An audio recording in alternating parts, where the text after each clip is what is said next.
Hi అండి, అందరికీ నమస్తే. Welcome back to Kumari Shyam YouTube channel. ఈరోజు మీకు నేను కొత్తిమీర నిలవ పచ్చడిని ఎలా చేసుకోవాలనేది ఈ వీడియోలో చూపించబోతున్నాను. చాలా అంటే చాలా ఈజీగా అతి తక్కువ పదార్థాలతోనే మన ఇంట్లో అతి సులువుగా చేసుకోవచ్చు. నేను దీనికోసం 2 పెద్దవి కొత్తిమీర కట్టలు అనేది తీసుకుని రెడీగా పెట్టుకున్నానండి. ఇప్పుడు ఈ వీడియోలో చూపించిన విధంగా మొత్తం అంతటిని ఆకులు మాత్రమే తుంచుకుని మొత్తం అంతటిని శుభ్రం అయితే చేసుకోవాలి. చూడండి, ఇక్కడ నేను మొత్తం అంతటిని శుభ్రం చేసుకుని ఇలా ఒక గిన్నెలో పెట్టుకున్నాను. ఇప్పుడు దీన్ని ఒక 3-4 సార్లు శుభ్రంగా వాటర్తో అయితే మనం క్లీన్ చేసుకుని ఇలాగా ఫిల్టర్ బౌల్లో వేసుకుని ఒక 15 మినిట్స్ వదిలేయాలి. ఇలా వదలడం వల్ల వాటర్ అనేది మొత్తం కూడా కిందకి పోయి మనకి తొందరగా డ్రై అవుతుంది.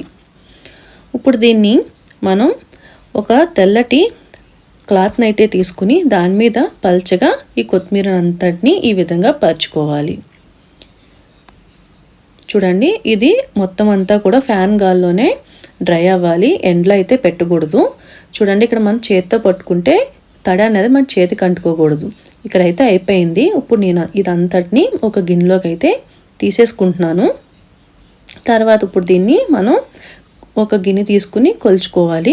ఇక్కడ చూడండి, నేను ఒక బౌల్ తీసుకుని దాంతో మొత్తం కొత్తిమీరాన్ని నేను కొలుచుకుంటున్నాను. ఇక్కడ నాకైతే ఒక 2 కప్పులన్నర కొత్తిమీర అయితే వచ్చిందండి.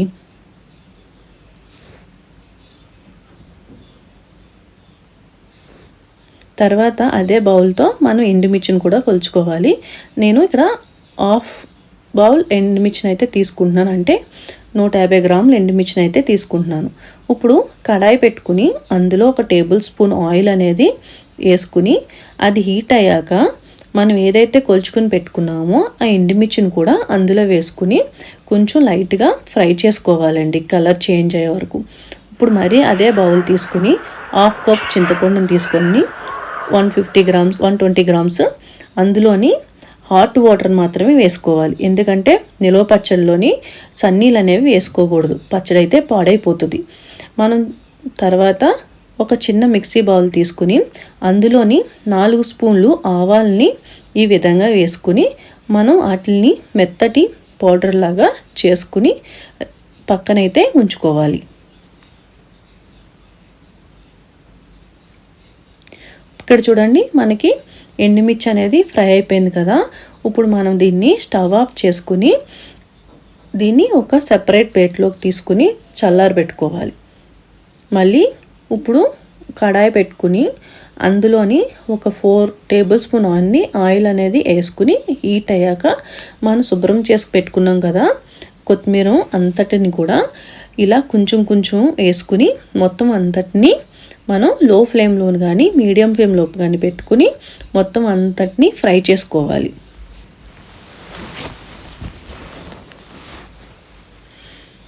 చూడండి, ఇక్కడ నేను మొత్తం కొత్తిమీరాన్ని ఈ విధంగా ఫ్రై చేసుకోవాలి. మనం ఎప్పుడైతే గట్టితో నొక్కుతామో అప్పుడు వాటర్ అనేది రాకుండా ఉందంటే మనం కొత్తిమీర రెడీ అయిపోయినట్టేనండి. ఇంకా స్టవ్ ఆఫ్ చేసుకోవచ్చు.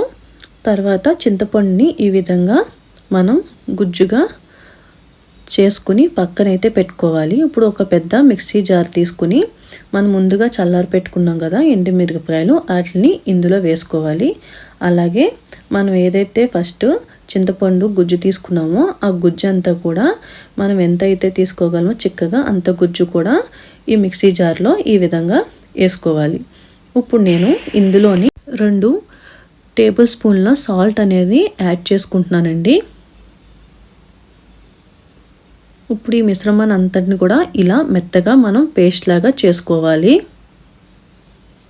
ఇప్పుడు మనం ముందుగా వేయించుకుని పెట్టుకున్న కొత్తిమీరని కూడా ఇందులో వేసుకుని దాన్ని కూడా మనం మెత్తటి పేస్ట్ లాగా అయితే చేసుకోవాలి. చూడండి, ఈ విధంగా మొత్తం అంతటిని చేసుకుని పక్కన పెట్టుకోవాలి. ఇక్కడ నేను టేస్ట్ అనేది చూస్తున్నాను. నేను చూసి నాకు సరిపోలేదు, నేను 2 స్పూన్ల సాల్ట్ అనేది యాడ్ చేసుకుంటున్నాను. ఇక్కడ మీరు తినేదాన్ని బట్టి మీరు యాడ్ చేసుకోండి. ఇక్కడ మనం ముందుగా చేసుకుని పెట్టుకున్న ఆవాల పిండిని కూడా నేను మొత్తాన్ని యాడ్ చేసుకుంటున్నాను. యాడ్ చేసుకుని ఇలాగా కలిపేసుకోండి. ఇప్పుడు స్టవ్ మీద ఒక కడాయి పెట్టుకుని అందులోని 1 కప్పు ఆయిల్ అనేది వేసుకోండి. ఆయిల్ హీట్ అయ్యాక నేను అందులో 1 చెంచా మెంతులు వేసుకుని అవి గోల్డ్ కలర్ వచ్చే వరకు నేను వేయించుకుంటున్నాను. తర్వాత 1 స్పూను ఆవాలను కూడా వేసుకుని చిటపెటలాడే వరకు వేయించుకోండి. తర్వాత నేను వెల్లుల్లిపాయలని 2 మీడియం సైజ్ వెల్లుల్లిపాయలు ఈ విధంగా మిక్సీ పెట్టుకున్నాను. మీకు ఇష్టమైతే కనుక వెల్లుల్లి రెమ్మలు కూడా వేసుకోవచ్చు. నేనైతే ఈ విధంగా వేసుకుంటున్నాను. వీటన్నిటిని కూడా ఒక 2 మినిట్స్ ఫ్రై చేసుకోండి. తర్వాత ఇక్కడ 4 ఎండుమిర్చిని ఈ విధంగా కట్ చేసుకుని వేసుకుని దీన్ని 1 మినిట్ అలా ఫ్రై చేయండి. తర్వాత 1/2 కప్పు కర్రీ లీవ్స్ని కూడా వేసుకుని లీవ్స్ క్రిస్పీగా అయ్యేంత వరకు కూడా మనం వీటిని ఫ్రై చేసుకోవాలి. ఇప్పుడు మనం మిక్సీ చేసి పెట్టుకున్న మొత్తం పచ్చడిని ఈ తాలింపులో వేసుకుని ఒక 2 నిమిషాల పాటు దీన్ని బాగా కలుపుకోవాలండి. ఈ విధంగా కలిపేసుకోవాలి మనం. తర్వాత దీన్ని ఒక 2 నిమిషాలు లో ఫ్లేమ్లో పెట్టి బాగా ఉడకనివ్వాలి. అప్పుడు దీన్ని కలర్ అనేది చేంజ్ అవుద్ది. ఇక్కడ చూడండి, మొత్తం పచ్చడి కలర్ అనేది చేంజ్ అయింది కదా. ఇప్పుడు ఇందులోని 1/2 కప్పు కారాన్ని వేసుకోండి. కారాన్ని ఇప్పుడు వేసుకోవడం వల్ల పచ్చడి అనేది ఎన్ని రోజులైనా సరే కలర్ అనేది మారకుండా కొత్త పచ్చడిలాగే మనకి ఎప్పటికీ కూడా అలాగే ఉంటుందన్నమాట. అందుకని కారాన్ని ఇప్పుడు చివర్లో వేసుకోవడం వల్ల పచ్చడి మనకి ఎప్పుడు కూడా కొత్తగానే ఉంటుంది. ఇప్పుడు ఇక్కడ మీరు టేస్ట్ చెక్ చేసుకుని మీకు ఏమన్నా సరిపోలేదనుకుంటే మీరు యాడ్ చేసుకోవచ్చు. నాకైతే అన్నీ సరిపోయినాయి, నేనైతే ఏమీ యాడ్ చేసుకోవడం లేదు. అంతేనండి, కొత్తిమీర నిల్వ పచ్చడి తయారైపోయింది. నేనైతే మీకు ఈ వీడియో నచ్చిందని అనుకుంటున్నాను. Thank you for watching.